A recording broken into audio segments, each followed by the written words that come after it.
আসসালামু আলাইকুম, welcome to my Tanvir official blog video. আজকে আমরা টিপ টিপ বৃষ্টির মধ্যে চলে আসলাম বড়শি দিয়ে মাছ ধরার জন্য। আমরা অনেকদিন ধরে বড়শি পাওয়ার কথা ছিল, কিন্তু আর বাবা হয় নাই, তাই আজকে চলে আসলাম সময় সুযোগ করে। আজকের এই ভিডিওতে বড়শি দিয়ে মাছ ধরার সময় আনন্দের মুহূর্ত এবং কিভাবে মাছ ধরলাম তা আপনাদের সামনে তুলে ধরবো, সাথেই থাকুন। বড়শি দিয়ে মাছ ধরার যাবতীয় যা লাগে সবকিছু আমরা সাথে করে এনেছি। আর আমরা যে দিক দিয়ে বড়শি পাবো ওই দিক দিয়ে মাছের আদা ছিটিয়ে দিতেছি, যাতে মাছগুলো ধারে কাছেই থাকে। আর যেখানে আমরা বড়শি পাইতাছি এটা কোনো খাল বা কুয়া না, এটা হচ্ছে মাছ চাষ করে একটা পুকুর। তাই আজকে আমাদের হঠাৎ বড়শি পাওয়ার শখ হয়েছে, দেয় আমরা বড়শি দিয়ে মাছ ধরতে চলে আসলাম। আর মাছ ধরে ধরে আমরা আবার পুকুরের মধ্যে ছেড়ে দেই। তো দেখতে পাচ্ছেন সবাই পানিতে বড়শি পাতি বসে আছে, কোন সময় মাছে ঠোক দিব। আর ওই দিক দিয়ে আমি গাছের আগায় বসে মাছ ধরার চেষ্টায় আছি। প্রায় 20 মিনিট ধরে বসে আছি, কোনো মাছে ঠোঁট দিতেছে না, অনেক ধৈর্য ধরে বসে আছি। কতক্ষণ পর পরে বড়শি উঠিয়ে দেখি মাছে আদার খাই কিনা। অনেক আনন্দ করে আসলাম বড়শি দিয়ে মাছ ধরবো, কিন্তু কোনো মাছে আটকে না। একটু ঠোরাইলেও শান্তি লাগতো নিজের কাছে। ওই দিক দিয়ে আবার টিপ টিপ করে বৃষ্টিও পড়তেছে। বাংলার প্রাকৃতিক দৃশ্যের মধ্যে মাছ ধরার অনুভূতিগুলো সত্যিই খুব অসাধারণ। আর আমরা সবাই বড়শি দিয়ে মাছ ধরতে খুবই পছন্দ করি। ধৈর্য ধরে বসে থাকার পর একটি মাছ ধরতে পারলাম। দেখ, অনেক সময় ধরেই আমি গাছের আগে বড়শি ধরে বসেছিলাম। অবশেষে একটি মাছ আমি ধরতে পারলাম, কিন্তু মাছটা একটু ছোট।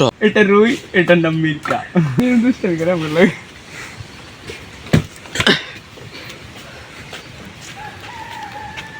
আর ওই দিক দিয়ে আমার বন্ধুরা একটা মাছও ধরতে পারে না, দিয়ে মন খারাপ করে বড়শি হাতে নিয়ে বসে আছে। গ্রামের মধ্যে বড়শি দিয়ে মাছ ধরার আনন্দটা আমরা খুবই সুন্দরভাবে উপভোগ করতেছি। তো দেখুন কিভাবে গাছের আগার মধ্যে শুয়ে শুয়ে মাছ ধরার আনন্দটা উপভোগ করতেছি। আর গাছটা একদম মিল মতো শুয়ে শুয়ে বড়শি দিয়ে মাছ ধরা যায়। আমার লগের ওদেরও বললাম তোরা এভাবে শুয়ে শুয়ে বড়শি বা দেখবি তোরাও মাছ ধরতে পারবি, কিন্তু তারা রাজি হলো না। দেখুন বলতে না বলতে আরেকটি মাছ ধরে ফেললাম, পরপর দুইটি মাছে ধরে ফেলছি। আর গাছের আগা থেকে বড়শি পাইতে একটু ভালো সুবিধাই পাওয়া যায়। প্রথম দিকে মাছে একটু বিতিক দেখাইলেও কিন্তু এরপর থেকে বড়শি ফালাইলে মাছে ঠোঁট দেয়। আর ভিডিওটি ভালো লাগলে শেয়ার দিয়ে ফাঁসিয়ে থাকবেন।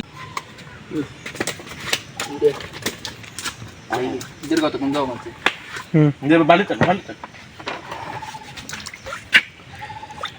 আবার